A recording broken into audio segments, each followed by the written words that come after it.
안녕하십니까. 25번부터 봅시다. 25번에서 건축물, 주택, 재산세 세율 오른 것 되는데요. 1번에서 골프장, 고급 오락장, 해운제 골프장에 대한 내용과 고급 오락장에 대한 일로서 재산세 세율로 물어본다면 토지로 나오던 건축물로 나오던 1000분의 40으로서 4%죠. 그런 이유로서 1번은 틀렸고요. 2번 갑시다. 2번에 대한 내용은 알아야 될 이론적 내용이 있는데 거기에서 먼저 주택부터 보죠. 주택이요. 주택. A 단위로서 볼 때 이 주택의 단어 안에는 부수 토지가 포함되어 있다.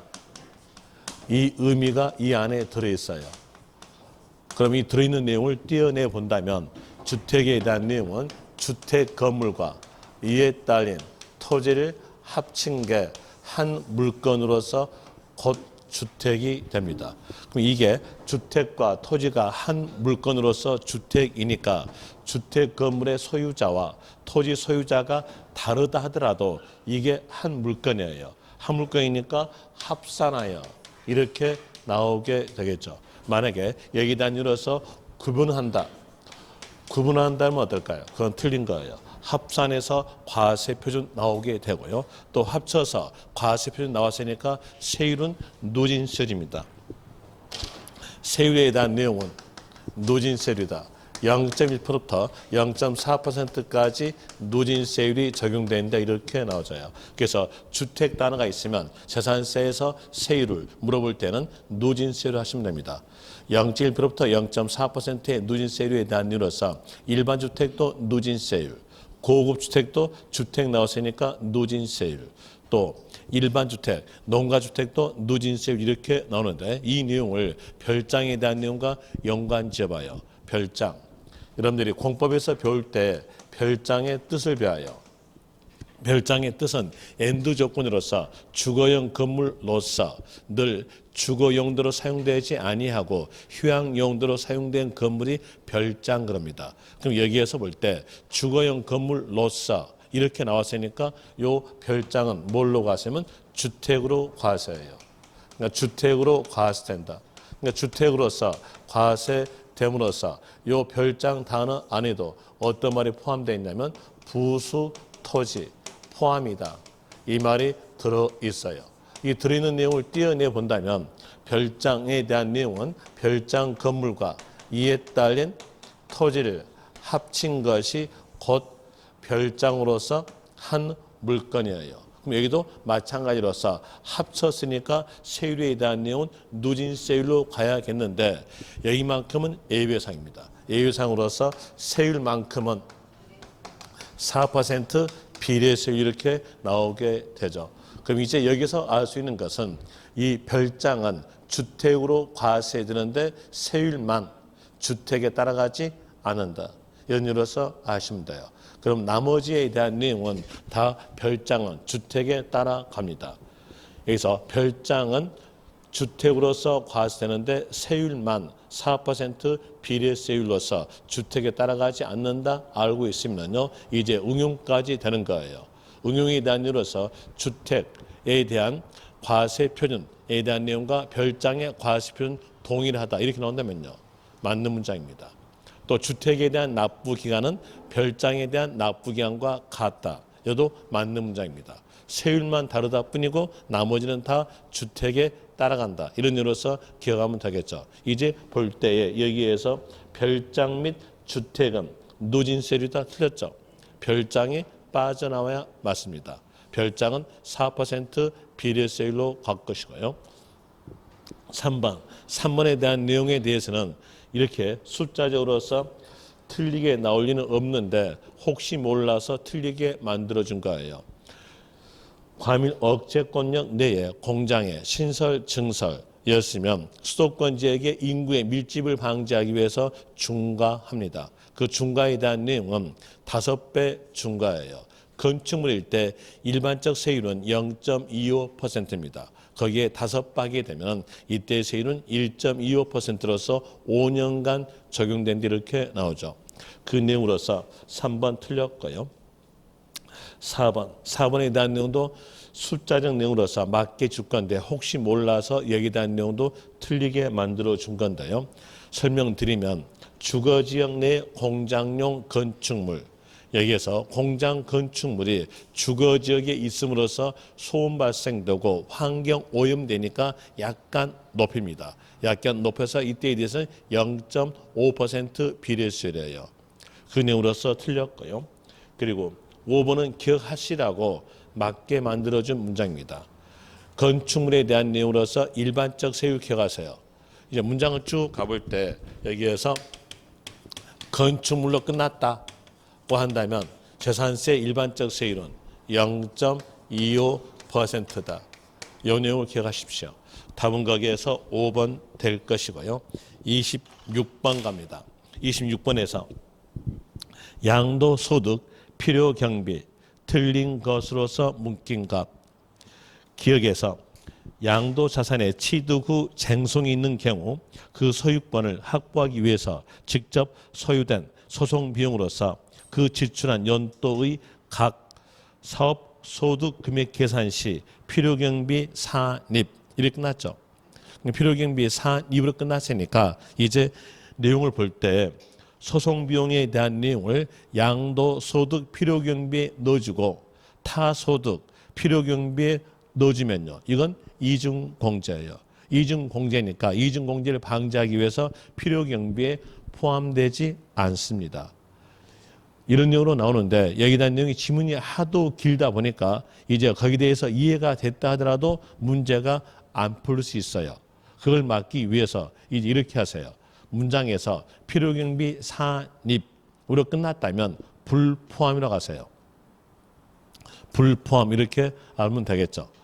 불포함이란 말은 제외란 말로서 취득가액에서 공제한다 라는 말과 같은 말입니다. 이 내용 알았으면 거기에서 밑에 니을까지 봅시다. 니을 볼 때 니을에 대한 내용이 법전에서 완결된 문장이에요. 그 내용으로 보면은 취득에 관한 쟁송자산에 대해서 그 소유권을 확보하기 위해서 소유된 소송비용, 화해비용 등의 금액으로서 그 지출한 연도의 각 소득금액 계산에 있어서 필요경비 산입된 것을 제외한 금액. 여기는 뭘로 끝났습니까? 제외 금액으로 끝났죠. 이렇게 제외 금액으로 끝났다면 그때는 필요경비 산입하시면 됩니다. 내용은 이런 뜻이에요. 여기에서 볼 때 이렇게 여기 있는 이 내용이 취득 시 쟁송 관련 소송 비용이었어요. 그러면 여기에 대한 내용 소송 비용이니까 필요경비의 취득가로서 들어갑니다. 그리고 여기서 연결합시다. 연결해서 여기에 대한 내용이 일부가 타 소득 필요경비에 산입됐어요. 이렇게 끝났어요. 그러면 여기에서 요 타소득 필요경비에 넣어주고 또 양도소 필요경비에 넣어주면요. 이중공제죠. 이중공제니까 끝말은요. 제외. 되겠죠? 제외. 그렇지 않으면 취득가액에서 공제한다. 그렇지 않으면 필요경비에 불포함됩니다. 그리고 이제 여기서 연결해가지고 산입된 금액을 제외한 나머지 금액. 그러니까 제외 금액이니까 여기죠. 여기 금액은 어떨까요? 포함이 된다는 겁니다. 이런 내용으로서 아시면 되는데 거기에 대한 내용으로서 문장으로 표현하게 되면 여기 지문이 엄청나게 기니까 끝말로서 아세요. 필요경비 산입 이렇게 끝났다면 필요경비에 불포함이다 로 아시고요. 하나 제외 금액으로 끝났다면 그때는 포함된다 로 아시면 될 것이고요. 그 다음에 니은 갑시다.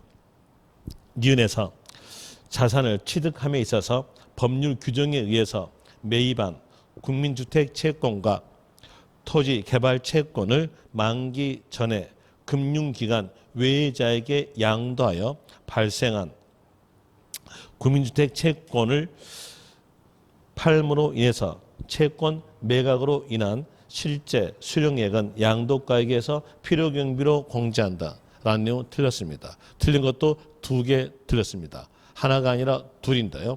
여기에서 볼 때에 양도가액에서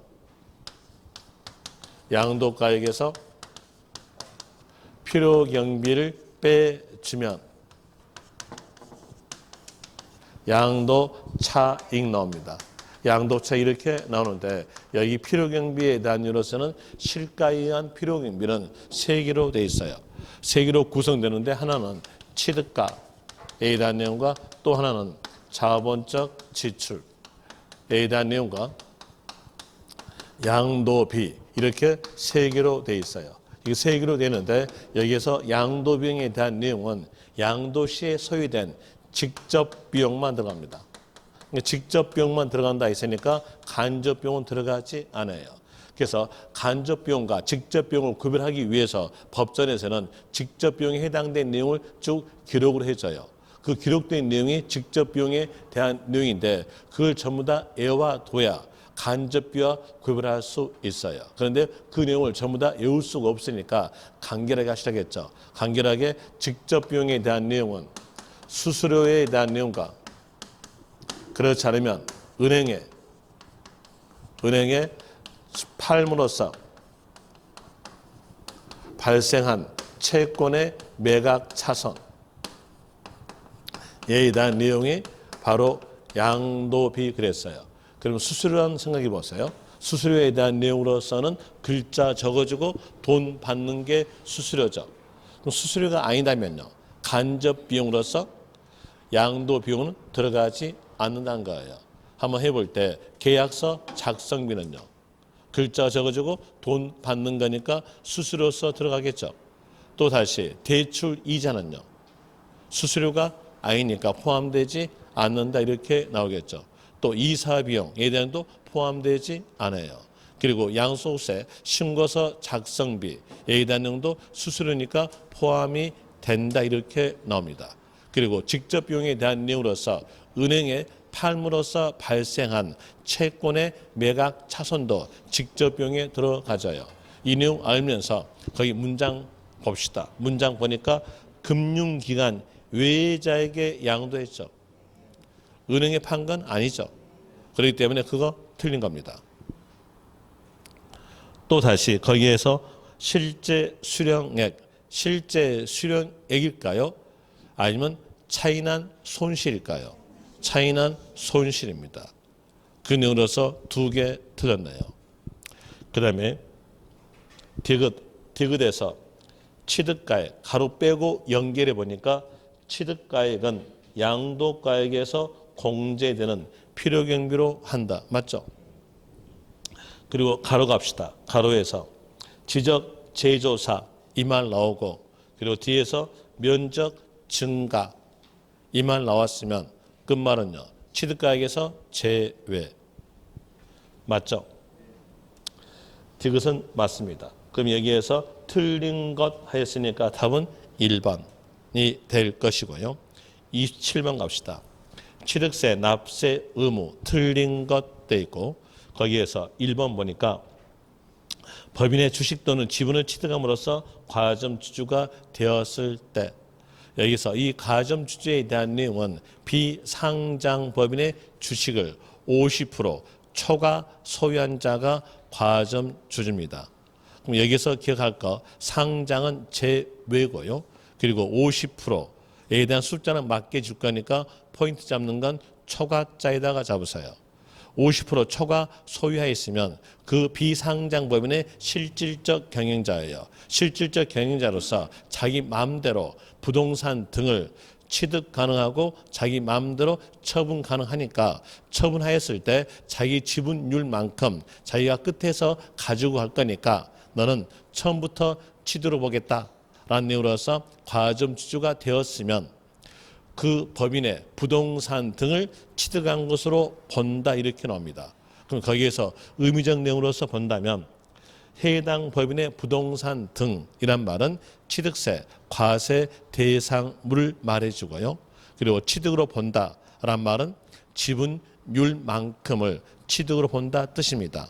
그 내용으로서 1번은 맞고요. 2번 갑시다. 2번은 키단에 있어요. 문장 쭉 가볼 때 설립시 이 말 나오죠.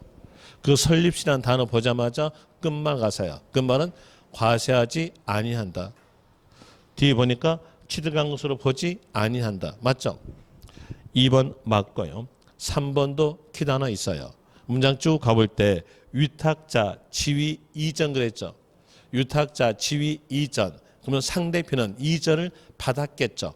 상대편이 이전을 받았음으로써 상대편이 취득한 것으로 본다. 그 상대편은 새로운 유탁자입니다. 그 내용으로서 3번 맞고요. 4번에서 대중, 이 대가 나대지. 그리고 그 밑에 줄 끝 가보니까 부지로 변경. 나대지를 부지로 변경하였으면 가치는 증가되죠. 증가되니까 증가, 분을 취득으로 본다. 맞죠? 그 다음에 5번도 키 있어요. 문장 쭉 가볼 때 조합이 나오고 바로 옆에서 조합 원용 이렇게 나온다면 막바로 끝말 가사요. 끝말은요. 조합 원이 취득한 것으로 본다로 나옵니다. 그런데 조합이 그랬죠. 틀렸죠. 조합 원이 취득한 것으로 본다. 이 부동산에 대한 내용은 조합 온 것이었거든요. 조합 온 것이니까 사실상 취득자인 조합 온을 납세운을 본다는 뜻입니다. 그 내용으로서 5번 틀렸고요. 그 다음에 28번 갑시다. 28번에서 동일 과세 기간 내에 1세대가 조정지역 내 소재하는 3년 9개월 소유한 1주택을 실지거래가 10억에 양도하였다. 옳은 설명은 여기 보니까 실지거래가 10억 됨으로써 여기 대한 내용은 실지거래가 9억 초과됨으로 인해서 고가주택입니다. 이 1주택은 고가주택이었다는 거 알고 이제 선다 봅니다. 선다 볼 때 1번에서 양도소득 산출세액은 6%부터 42%의 누진세율에 10%를 더한 세율이 적용된다. 여기에 대한 내용은 양도소득세 세율에 관한 내용이네요. 양도소득세 세율에 관한 내용이 나왔으니까 여기도 정리할 때에 양도소득세 세율에 관한 내용의 문제가 나왔을 때 거기에서 이제 제일 먼저 보는 것은 주택 단어가 있냐 없냐 이걸 먼저 봐요. 먼저 보고 주택 단어가 없다면 그때는 일반적 경우입니다. 일반적 경우로서 보유 1년 미만이었으면 50%, 보유 1년 이상에서 2년 미만이었으면 40%, 2년 이상 됐으면 누진세율입니다. 그리고 주택 단어가 있으면 한 단계 낮춰요. 한 단계 낮춰서 보유 1년 미만 주택에 대한 내용은 40%, 보유 1년 이상인 주택 이렇게 나왔으면 그때는 누진세율로 갑니다. 그리고 또 주택 단어가 있는데 조정지역이라는 단어가 있어요. 조정지역 단어와 2주택 요 두 단어가 다 있으면 그때는 10% 할증됩니다. 주택 세율에서 10% 할증되는 것이고요. 그냥 또 조정지역이라는 단어와 3주택 이상 요 단어가 둘 다 있으면 그때는 20% 할증된다 이렇게 나오죠. 또 조정지역이라는 단어와 아파트 분양권 요 두 단어가 있으면 그때에 대해서는 일률적으로서 보유기간에 관계없이 50% 세율이 적용된다 이렇게 나옵니다. 그리고 기타 자산 국외 여기에서 기타 자산에 대한 내용과 국외에 대한 내용으로서는 등기 따지지 않고요. 그리고 또 보유기간도 따지지 않고 이때의 세율은 누진세율입니다. 이제 양도소득세 세율 물어볼 때에 국외란 단어가 있으면 그 단어 보자마자 세율은 누진세율이다. 어차피 여러분 시험에서 6%부터 42%까지 난 숫자는 맞게 주어질 거예요. 맞게 주니까 그 내용 외울 필요 없이 거기서 누진세율 하시면 됩니다. 어떤 말이 나왔을 때 그래요. 국외. 이 말 나왔을 때 하시면 돼요. 그리고 미등기일 때 양도소득세 세율은 70%다. 이렇게 나오게 되죠. 이제 그 내용 알면서 문장 봅시다. 문장 보니까 여기다 내용은 10% 할증이죠. 10% 할증되려면 어떤 단어가 있어야 되냐면 조정지역이란 단어와 2주택 요 두 단어가 있어줘야 됩니다. 그런데 문제 보니까 조정지역 단어 있었으나 1주택이죠. 2주택이 아님으로 인해서 이때에 대해서는 주택의 세율로 접목시키면 되는 거예요. 할증되지 않습니다. 주택에 대한 세율이니까 여기에 대한 이유로서 1년 이상 됐음으로써 누진세율 적용된다 이렇게 나와야 맞겠죠. 1번 틀렸고요.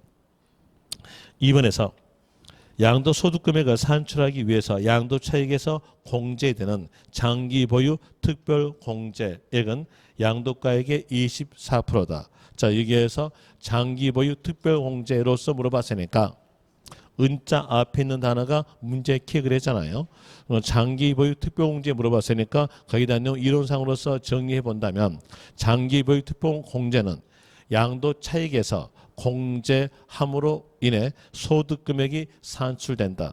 이 내용 알면서 장기 보유 특별공제에 대한 내용의 요건에 대한 내용은 토지, 건물, 입주권, 토지, 건물에 들어갔다 하더라도 법을 어긴 것은 제외, 미등기 제외, 그리고 또 투기적 내용도 제외, 조정지역이라는 단어와 2주택 이상 요 두 단어가 둘 다 있으면 제외, 조정지역이라는 단어와 2주택 이상이라는 단어가 둘 중에 하나라도 빠진 토지, 건물에 대해서는 장기 보유 특별공제 적용됩니다. 그리고 입주권에 대한 내용은 소유했던 정전주택을 말함으로써 조합원으로부터 취득된 입주권은 소유했던 것이 아니기 때문에 제외 이렇게 나오게 돼요. 그러면 제외된 걸 뺀 나머지의 토지, 건물, 입주권으로서 보유 3년 하고 양도하였으면 장기 보유 특별공제가 적용됩니다. 그때 금액 산정에 대한 예로서는 양도 차익에다가 공제율 고합니다. 조심하실 점, 양도 차익에 공제율 고하는 것이 양도 가액이 아니다는 거, 그 내용 조심하시고요. 그리고 공제율에 대한 내용으로서는 두 개 있죠. 하나는 1세대 1주택으로서 고가 주택이었다고 한다면 한 개가 10년 이상이었을 때의 양도 차익 고박이 80%입니다. 그럼 한 개가 80%니까 이상 앞에 있는 숫자 10에다가 8을 곱함으로써 80 나오는 거예요. 그러면 이제 아는 것은 1세대 1주택으로서 고가주택인 경우에 공제율을 구하라 이렇게 나왔을 때 연 앞에 있는 숫자에다가 8%를 곱함으로써 공제율 산정할 수 있을 거예요. 예를 들어서 1세대 1주택으로서 고가주택을 3년 이상에서 4년 미만 보유하고 양도하다 이렇게 나왔으면 이상 앞에 숫자 3에다가 8을 곱하니까 양도 차익 곱하기 24%가 됩니다. 또 다시 1세대 1주택으로서 고가주택을 제외한 나머지의 토지, 건물, 입주권 이렇게 나온다면 한 개는 15년 이상이었을 때의 양도 차익 곱하기 30%입니다. 그럼 한 개가 30% 됐으니까 15 이상 앞에 있는 숫자 15에다가 2%를 곱함으로써 30%가 나오게 됨으로 인해 연 앞에 숫자에다가 2%를 곱하게 되면 그때 공제율이 됩니다. 예를 들어서 비사업용 토지를 10년 보유하고 양도하다 이렇게 나왔다면 연 앞에 숫자 10에다가 2%를 곱하니까 양도 차익 곱하기 20% 이렇게 나오게 됩니다. 이제 이론상으로서 정리했으니까 거기에서 살펴볼 때에 양도 가액 틀렸죠. 양도 가액이 아니라 양도 차익입니다. 그 다음에 3번에서 양도 차익 전체에 대해서 과세다. 자, 여기에서 내용을 볼 때 1세대 1주택으로서 고가 주택이죠. 1세대 1주택으로서 고가 주택에 대한 내용은 실질거래가 9억 초과분 과세입니다. 9억 초과분 과세인데 여기는 전체 과세다 틀렸죠. 그리고 5번 갑시다. 동일 과세 기간 내에 부동산 하나 더 양도한 경우 기본 공제는 총괄적으로 250만 원 적용된다. 결과적 내용으로서 말씀드리면 맞습니다. 답은 4번이에요. 그럼 여기에서 기본 공제가 나왔으니까 여기에 대한 내용도 정리해 드리면은요. 기본 공제는 연 250만 원 공제합니다. 이때 연에 대한 내용은 과세 기간의 연으로서 1월 1일부터 12월 31일까지는 말합니다. 1월 1일부터 12월 31일 사이에 팔았으면 250만 원 공제니까 하루 보유하고 팔더라도 10년 보유하고 팔더라도 5년 보유하고 팔더라도 1월 1일부터 12월 31일 사이에 팔 거니까 250만 원 공제예요. 그럼 이제 결과적으로 쌓을 수 있는 것은 기본 공제는 보유 기간과 관계가 없다. 이 내용을 하나 알 수가 있을 것이고, 그리고 법을 어긴 걸 뺀 나머지는 공제가 가능합니다. 법 어긴 것은 미등기를 뺀 나머지의 물건에 대해서는 공제가 가능합니다. 이제 문장에서 미등기란 말이 없다면 그 물건에 대해서는 공제한다 하시면 돼요. 반대로 미등기란 말이 있으면 기본 공제는 적용되지 않는다, 이렇게 하면 되실 거고요. 그리고 또 공제하는 방법에 대한 내용은 기본 공제만 소득별 공제합니다. 나머지는 자산별이에요. 여기만 소득별인데 소득별에 대한 내용은 부동산 그룹은 부동산 그룹끼리 해서 250만 원, 주식 그룹은 주식 그룹끼리 해서 250만 원 합니다. 이런 시간에서 알 때에 끼리끼리라고 했었죠. 그 끼리끼리가 바로 소득별이에요. 그래서 소득별로서 250만 원 공제인데, 양도 차손과 동일 과세 기간 내에서 양도 차익이 나타났다면 거기도 합치는 방법에 대한 것도 똑같습니다. 끼리끼리예요. 끼리끼리인데 부동산 그룹끼리에는 기타 자산이 끼어 있다는 거, 그 내용 아시고, 그리고 기본 공제에 대한 내용은 순서대로 공제합니다. 그리고 기본 공제는 국외 자산을 양도했을 때 국내 자산과 별개로 공제가 가능한데, 장기 보유 특별 공제는 국외 자산 양도했을 때 적용되지 않는다. 이런 내용까지 같이 기억하시면 돼요. 이제 문장 봅시다. 문장 보니까 동일 과세 기간 내에 동일 연도 내에 부동산을 하나 더 팔았죠. 그랬으면 여기는 부동산 그룹끼리에 들어가죠. 부동산 그룹끼리에 들어가니까 얼마 공제? 250만 원 공제됩니다. 그 내용으로서 4번 맞아요.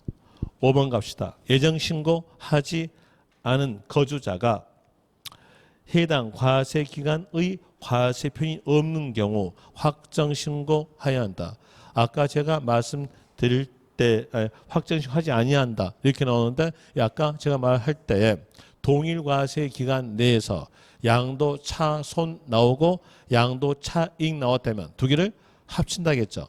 합친다겠으니까 양도 차손이 발생되거나 과세표현이 없더라도 신고합니다. 이 내용 기억하세요. 신고한다 기억하세요. 그리고 또 다시 여기에서 예정신고를 이행하지 않았다면 그때는 매매 맞습니다. 가산세 가산. 예정신고 이행하지 않고 확정신고했다 하더라도 가산세 가산됩니다. 그때에 대한 내용은 때리긴 때리는데 때리는 숫자가 달라요. 예정신고 않고 확정신고 안 했다면 그때 때리는 것은 무신고 납부세율로서 20%입니다. 그리고 또 다시 예정신고 않고 확정신고 하였으면 50% 감면됨으로써 무신고 납부세액의 10% 떼는 겁니다. 그럼 예정신고 이행하지 않았다면 이제 끝말은 뭘까요? 가산세 가산. 그래도 되겠죠. 한 대 때리나 두 대 때리나 때린 건 때린 거거든. 그러니까 가산세 가산 이렇게 나오게 됩니다. 그리고 또 다시 여기에 따라서 알 수 있는 거, 양도 차익이 없거나 양도 차손이 발생된 경우도 신고한다 이렇게 아시면 돼요. 그럼 이제 볼 때에 여기에서 과세표현이 없다 하더라도 신고 어떨까요? 해야 되겠죠. 신고한다로 가야 되는데 신고하지 아니한다 이랬으니까 틀렸죠. 29번 갑시다. 29번에서 거주자 갑이 2009년에 취득한 건물을 배우자 을에게 증여한 후 배우자 을이 2019년에 다른 사람에게 10억에 매도하였다. 10억에 팔았다. 옳은 것 이렇게 나오는데, 이제 연도 봅시다. 연도 보니까 증여받은 연도가 2015년 팔았던 연도가 2019년. 그러면 증여받아서 5년 내에 양도했죠. 배우자 또는 직계 존 비속이 증여받아서 5년 내에 양도했다면 이건 이율과세입니다. 이제 이율과세 문제된 거 알았으니까 거기서 막바로 선다로 가죠. 선다로 가볼 때에 1번 납세 의무자는 갑이고 여기서 볼 때 판자가 누굴까요? 판자는 을이잖아요. 그렇기 때문에 수증자가 납세 의무자예요. 수증자가 납세 의무자인데 증여자 갑했으니까 틀렸죠. 그리고 여기서 다시 하나 아실까? 수증자가 배우자였으면 배우자 본인에게 납세 의무를 지음으로써 배우자끼리는 연대 의무가 없어요. 이거 하나 아시고요. 또 다시 수증자가 직계 존 비속이었어요. 그때에 대해서는 연대 의무가 있습니다. 그리고 이 뒤로 가보죠. 이 경우 적용되는 물건으로서는 토지, 건물, 부동산 취득 권리, 부동산 권리까지 포함하여 적용된다. 4개는 4개죠. 4개는 4개였으나 부동산 권리가 아니에요. 뭘까요? 해용권입니다. 해용권. 이 이율과세에 적용되는 물건에 대한 내용 이번에 하나가 신설됐다겠죠. 그랬으니까 기억 잘 하십시오. 그 신설에 대한 내용이 아파트 분양권에 대한 이유로서 부동산 취득 권리입니다. 토지, 건물, 해용권, 부동산 취득 권리가 이율과세에 적용되는 물가입니다. 그 다음에 2번 갑시다. 양도소득 금액 계산 시 적용되는 장기보유 특별공제 금액은 양도차익의 30%다. 라는 이유로서 볼 때 장기보유 특별공제는 3년 이상 보유하고 양도했을 때 적용되죠. 그러면서 보유 기간 계산 들어갑니다. 보유란 말은 소유란 말과 같은 말이에요. 소유란 말과 같은 말이니까 취득하였음으로 인해서 팔 때까지가 소유 기간. 그러면 취득일로부터 양도일까지 기간인데 이때에 이율과세에 적용됐을 때 취득일에 대한 내용은 증여 한자입니다. 증여 한자의 취득일이 취득 시기가 되는 거죠. 그 내용까지 알면서 보니까 거기에서 취득했던 연도는요 2009년, 팔았던 연도는요 2019년. 그건 10년 이상이죠. 10년 이상이니까 거기에서 1세대 1주택으로서 고가주택이 아니니까 이때에 대한 내용은 연 앞에 있는 10에다가 2%를 곱하면 나오겠죠. 2%를 곱해보니까 20%. 그러면 양도 차익의 20%인데 30% 다 틀렸죠. 2번 틀렸고요. 여기를 통해서 알 수 있는 것은 이율과세에 적용됐을 때의 취득 시기는 증여 한자의 취득일이 취득 시기다. 이런 것을 아세요. 증여 받은 자가 아니라 증여 한자다. 그 다음에 또 4번에서 고개 쭉 가니까 수용 나왔죠. 수용에 대한 내용은 이율과세 적용 배제입니다. 이율과세 적용되지 않는 경우가 있어요. 그 내용으로서 있는 것이 수용, 그리고 또 하나는 1세대 1주택으로서 고가주택 포함해서 이율과세 적용 불, 또 하나는 이율과세 적용하였던 세액 금액이 이율과세 적용하지 아니한 세액보다 적었다. 이렇게 나온다면 이율과세 적용할 필요가 없다 됩니다. 그럼 여기 세액 중에 하나에 해당됐으면 이율과세가 적용되지 않음으로써 취득 시기에 대한 내용은 증여 받은 자가 됩니다. 이제 그 내용 알면서 보니까 수용 나왔죠. 그럼 이때에 대해서는 이율과세 적용되지 아니하니까 취득 시기는요 증여 받은 자겠죠. 그리고 취득가액이란 말은 취득 시기의 가액의 준말이 취득가액에 대한 내용이에요. 그럼 취득 시기에 대한 내용은 증여 받은 자니까 그때 증여 받은 자에 대한 내용의 가액은 얼마냐면 8억이죠. 8억이니까 취득가액은 8억이다. 4번 맞죠? 그 다음에 3번 갑시다. 3번에서 3번에 대한 내용 수용단 없죠. 수용단 없으니까 이율과세 적용됐을 때 취득 시기 가액을 물어본 거예요. 여기는 이유가세에 적용됐을 때 취득 시기는요. 증여 한자 그랬죠.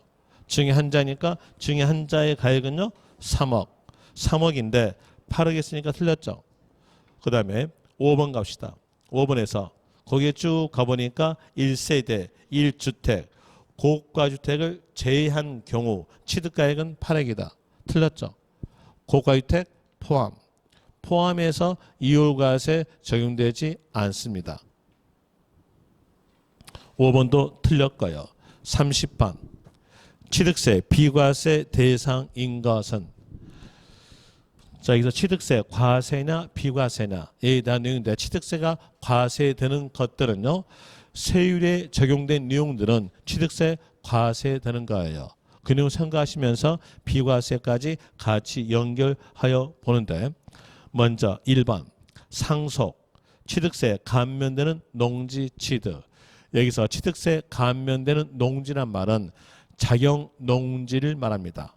자경 농지니까 농업정책을 육성하기 위해서 취득세 감면되는 농지 취득에 대해서는 국가 정책상으로서 재산 증가를 보지 않습니다.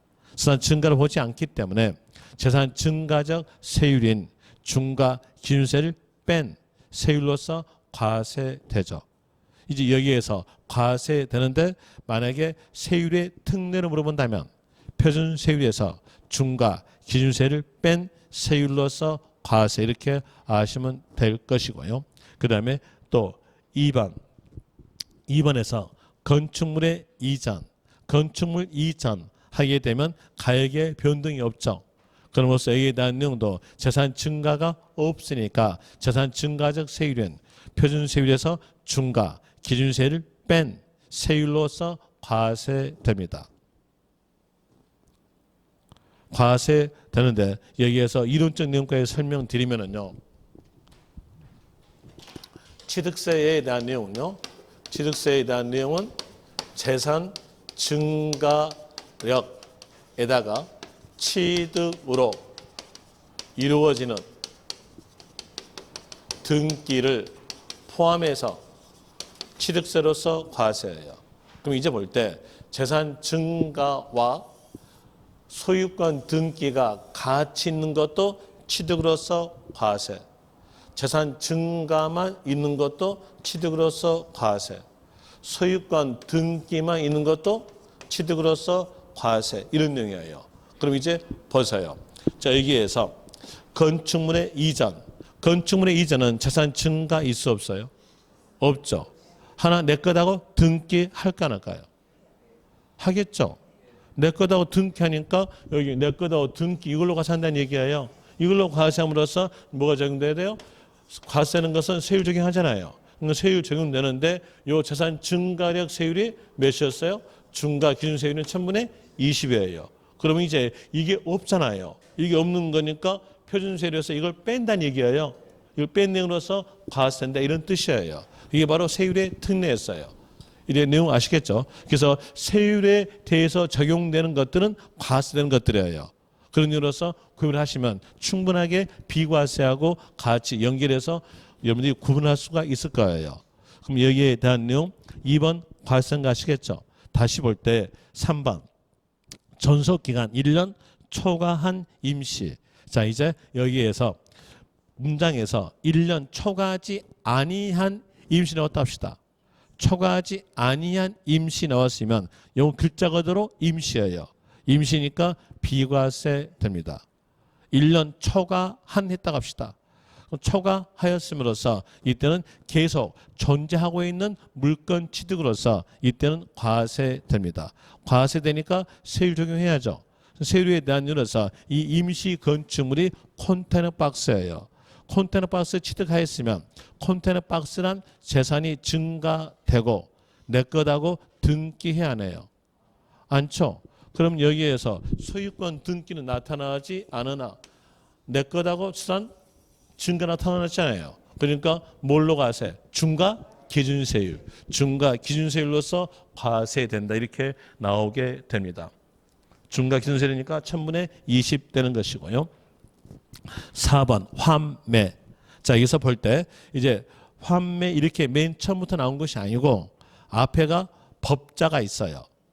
그 법은 징발 재산 정연한 법률인데 이 법자가 있으면 그 법자 보자마자 환매란 말과 연결됐을 때 비과세 하시면 돼요. 그런데 법률에 대한 내용이 없이 맨 처음부터 환매 나왔으면 뒤에서는 매도자 간 매수자 간 이 말은 맞게 적어질 거니까 그 내용 보지 말고 환매란 단어 보자마자 과세하세요. 과세니까 세율 적용해야죠. 그러니까 세율에 대한 이로서 이 환자가 다시 환자, 매자가 구입할 매자, 다시 구입하게 되면 재산의 변화가 이루어지지 않아요. 그럼 재산 증가는 나타나지 않으나 내 거다고 등기하겠죠. 재산 증가가 없으니까 표준세율에서 중과 기준세율을 뺀 세율로서 과세된다 이렇게 나오게 됩니다. 그리고 5번에서 국가, 지자체의 기속 또는 기부 체납 조건으로서 취득하는 부동산. 자, 여기에서 볼 때에 포인트는요. 기속 또는 기부 체납이에요. 이 기속 또는 기부 체납 이 말 안에는 어떤 말이 들어있냐면 무상이란 말이 들어있어요. 그러면 취득했던 부동산을 국가에게 무상으로 주게 되면 국가 거 되는 거죠. 그래서 과세하지 않아요. 비과세한다 이렇게 나오는데 이제 여기서 조심하실 점. 기속 또는 기부 체납 이 말이 나왔는데 뒤에가 반대급부로 이 말이 있어요. 반대급부라는 말은 대가를 받았다는 얘기예요. 그럼 뭘까요? 과세. 또 무상 사용권으로서 제공받은 경우 이렇게 나와도 과세. 이렇게 구별을 하시면 됩니다. 5번에 대한 내용은 비과세로서 답될 것이고요. 그 다음에 여기 31번 대도시 안에서 취득세 중과세율 적용으로서 틀린 것. 취득세에서 중과세율 적용된 경우에 대한 이유로서는 사치성 재산에 대한 내용과 그리고 수도권 지역의 인구 밀집을 방지하기 위해서 중과된 경우로서 과밀 억제권력 내 대도시 내로 있는데 거기에서 대도시 내로 나왔다면 여러분들은 이제 단어 찾기 하시면 돼요. 대도시 내로 나왔을 때 단어로서 사택 단어에 대한 내용과 중과 재업종 요 두 단어가 있으면 끝말은 중과하지 않는다. 요 두 단어가 없는 문장에 대해서는 중과한다 이러시면 됩니다. 이제 그 내용으로서 단어 찾기 합시다. 1번 대도시 나왔죠. 그 뒤에서 글자 쭉 보니까 사택 단어 중과 재업종 있어 없어요? 저 한글 공부합니다. 없죠. 없으니까 중과된 경우였죠. 중과된 경우로서 해당됩니다. 틀린 것은 아니겠죠. 그 다음에 또 2번에서 2번도 보니까 대도시 밖에서 대도시 내로 전입. 그럼 대도시 내 나왔죠. 이랬으니까 거기에 대한 내용도 사택 단어와 중과 재업종 단어 찾아보세요. 없죠. 중과합니다. 3번도 4번도 다 중과됩니다. 5번 갑시다. 5번 보니까 대도시에서 사원에 대한 임대용으로 직접 사용 뭐 나왔어요? 사택. 사택 나왔죠? 그러면 중과한다는다. 중과하지 않는다. 라는 내용으로서 답은 거기에서 5번 됩니다. 32번 장기보육 특별공제 옳은 것. 장기보육 특별공제에 대한 이로서 이론상으로서 아까 정의해 줬으니까 막바로 문제로 풉니다. 1번 1세대 1주택으로 고가주택인 경우 보유기한이 10년 이상인 것은 양도가액에 틀렸죠. 양도 차익. 1번 틀렸고요. 계속 보니까 이제 손 때리고 싶죠. 숫자 보고 숫자가 맞으니까 여기는 무조건 맞다 이렇게 하고 있잖아요. 이런 문제 유형들이 지금 계속 나오고 있어요. 그래서 그 문제 유형에 대한 이유로서 문제 푸는 방법은요. 숫자를 먼저 보는 건 아니에요. 숫자 앞에 있는 단어 먼저 보고 그 숫자 앞에 있는 단어가 틀렸으면 아예 그 문장은 틀렸다 하시면 돼요. 숫자 앞에 있는 단어가 맞았다면 그때에서 숫자 보면서 맞는 것 틀리는가 보시면 됩니다. 이게 문제 푸는 요령입니다. 그 다음에 2번 갑시다. 토지, 건물, 미등기 제외 맞죠? 그리고 그 밑에서 입주권 나오면서 가로에가 조합원으로부터 취득한 것을 포함한다. 요 입주권은 소유했던 정전 주택이니까 조합원으로부터 취득된 것은 소유했던 내용이 아님으로써 제외로 가야 돼요. 그런데 포함 틀렸죠. 그 다음에 3번 입주권을 양도한 경우에는 관리처분 계획 인가 후 주택분의 양도 차익에 맞을까요 틀릴까요? 틀렸어요. 입주권 뜻만 알았으면 문장이 아무리 지문 길어도 다 구별할 수 있어요. 여기에서 입주권 뜻이 뭐였을까요? 소유했던 종전 주택이죠. 그러면 관리처분 계획 인가 전 주택분 될까요? 인가 후 될까요? 전 돼야 돼요.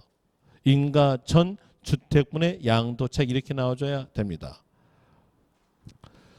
그 세법은요. 국어 공부하면 다 돼요. 한국 공부하면은 세법 맞힐 수 있어요.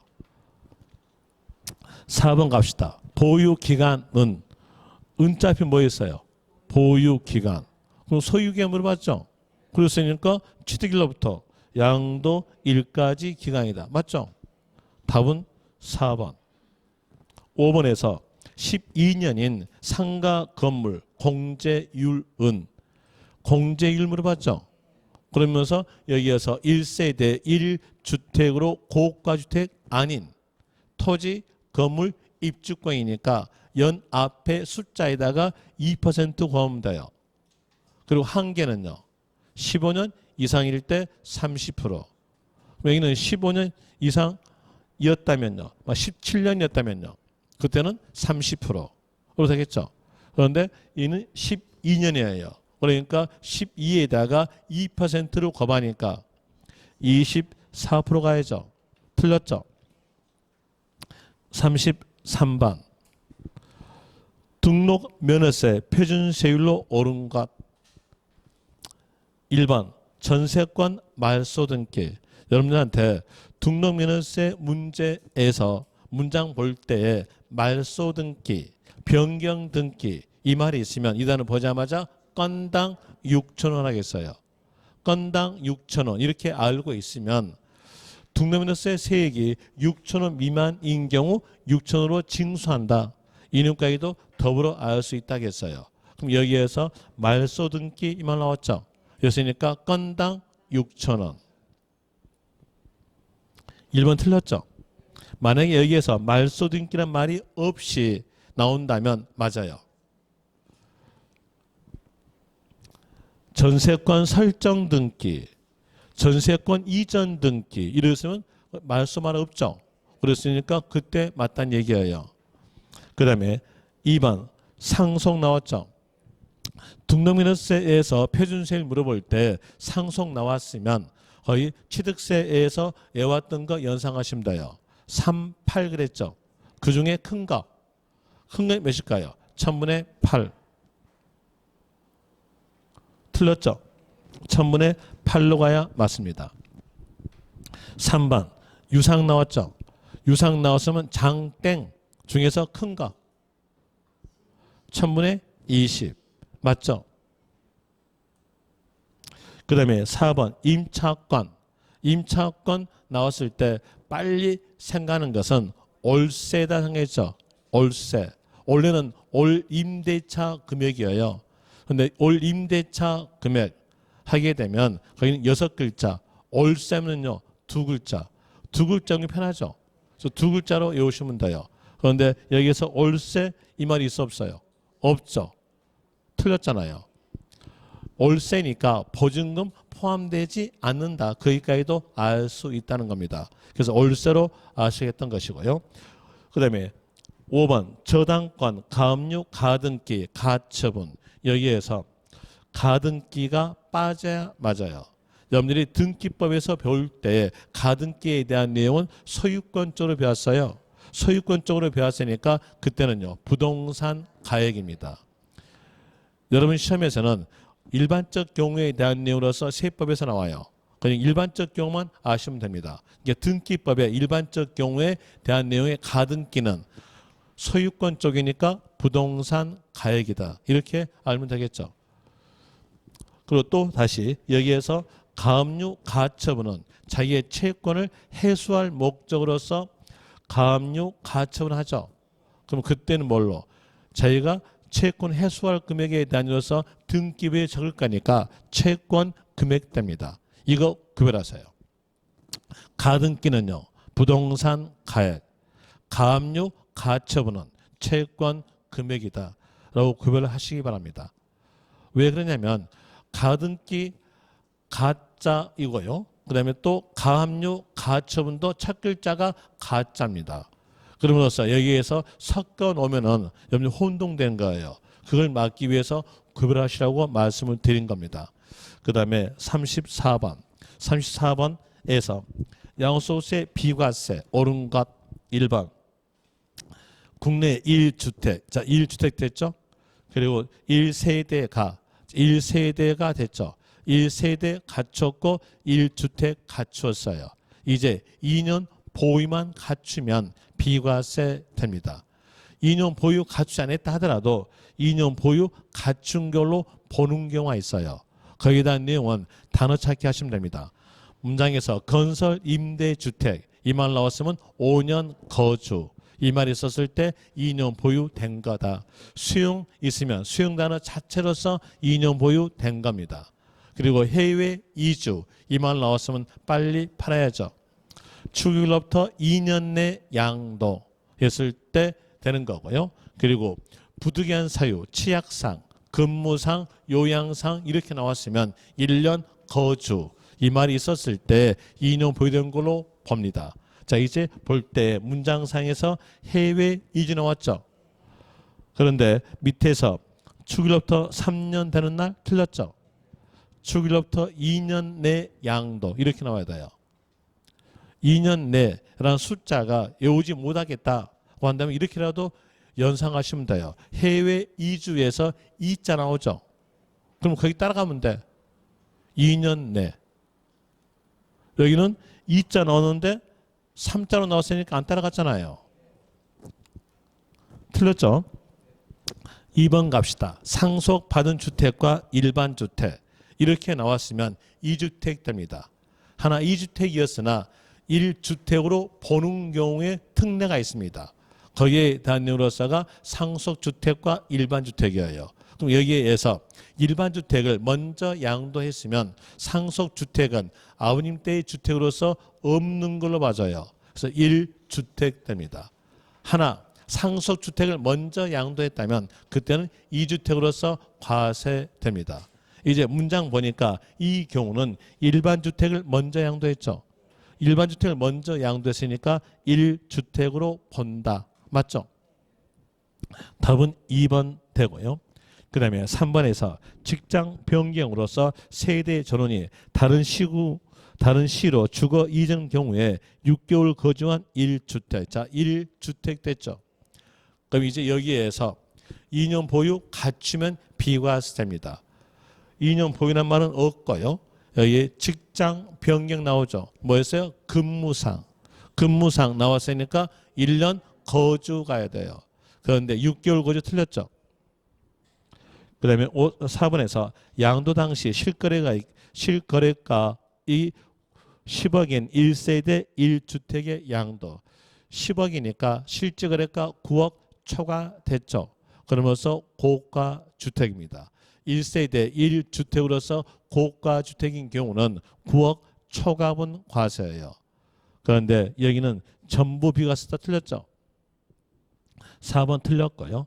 농지 교환 분합에 대한 내용도 비과세 되는데 거기서 여러분한테 혹시 모르니까 가액 조건 하나 기억하겠어요.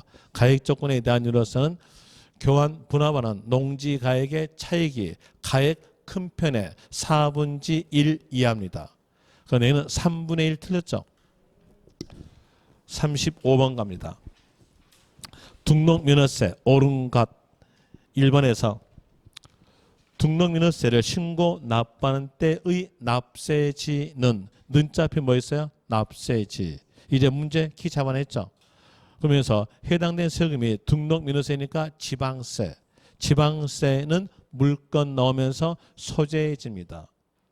틀렸죠? 부동산 소재지 이렇게 나와줘야 맞아요. 1번 틀렸고요. 그 다음에 2번에서 부동산 등록에 대한 등록민호세의 신고 납부 기간은 은자 앞에 뭐 있어요? 신고 납부. 신고 납부 기간 물어보면서 지방세에서 등기 아니면 등록 이 말이 나왔다면 등기 등록하러 간다 가서요. 간다 하는 거니까 신청서 접수 날까지 아니면은 등기 등록하기 전까지로 갑니다. 이제 보세요. 신고 납부 기간 물어보면서 거기 글자 앞에가 등록 이렇게 나와 있죠. 등록 나와 있으니까 이에 대한 7일부터 60일 틀렸죠. 어디로 갈까요? 등기 등록하기 전까지 아니면 신청서 접수 날까지. 2번 틀렸고요. 3번 행정구역의 변경, 주민등록번호의 변경 이거 우리가 합니까? 아니죠. 우리가 한 거 아니니까 과세하지 않는다.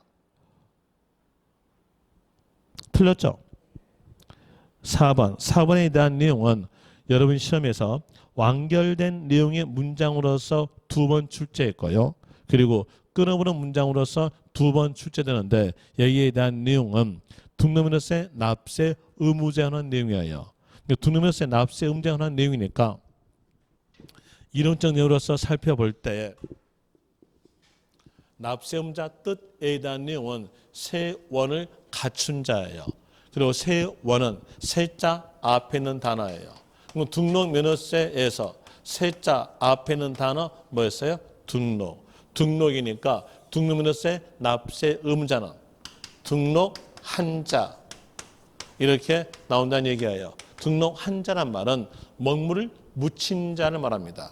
그래서 이제 문장에서 응용된 내용의 문제가 나올 때 그 문장 읽어보면서 누가 먹물을 묻혔는가를 살펴보고 등기부에 먹물 묻힌 자가 납세 의무자다 하시면 됩니다.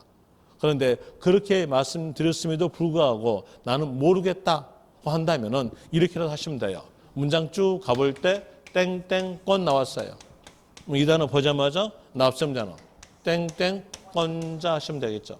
여기가 저당권 나왔으면 저당권자가 납세 의무자 이렇게 하시면 되고요. 그 다음에 또 다시 문장 쭉 가볼 때 땡땡권 나오면서 말소란 말이 있어요. 그러면 이때에 대해서는 이 말소란 말이 소멸이에요.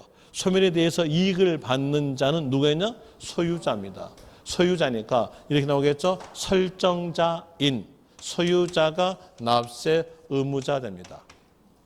이거 되고요. 그 다음에 또 다시 문장 쭉 가볼 때 채권자 대위.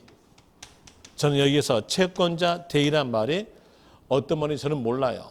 누가 잘하냐면 민법에 대한 내용과 공시가 잘합니다. 그 내용을 제가 설명하게 되면은요, 저는 민법 공시한테 맞아요. 하찮은 과목은 설명 못해요. 단어만 짓습니다. 채권자 대위 이 말 나왔으면 끝말 가세요. 나서 누구예요? 소유자가 됩니다. 이런 내용 알면서 거기에 대한 내용의 문장을 먼저 끊어볼게요. 지방자치단체로 소유권 이전되는 경우에 있어 그 전제가 되는 전세권, 가등기, 압류등기 등의 해제 여기까지 끊어봅시다. 여기까지 끊어볼 때에 여기에서 지자체로 소유권 이전되는 경우에 있어 그랬죠. 그러면 등기부에 먹물 묻힌 자는 누굴까요? 지자체. 지자체니까 이때는요 비과세 됩니다. 비과세 되고요. 다시 이제 연결합니다. 해제는 물론 성명의 복구나 보전 등 일체의 채권자 대위 어떤 말이 있어요? 채권자 대위 이 말이 있으니까 과세 누구에게? 소유자에게. 그런데 비과세인데 틀렸죠. 5번 갑시다. 등록하려는 자가 신고 의무를 다하지 않은 경우 등록하기 전까지 납부. 여기 볼 때 등록하기 전까지 납부죠. 등록하기 전까지란 말은 등록하러 가는 거예요. 등록하러 가서 납부했어요. 그랬으면 신고한 것과 똑같은 효과죠. 신고한 것과 똑같은 효과니까 신고한 것으로 보고 신고에 대한 가산세는 가산되지 아니한다로 되겠죠. 어때요? 맞죠? 답은 거기에서 5번 됩니다. 36번 A에 대한 내용 5분만 쉬었답니다.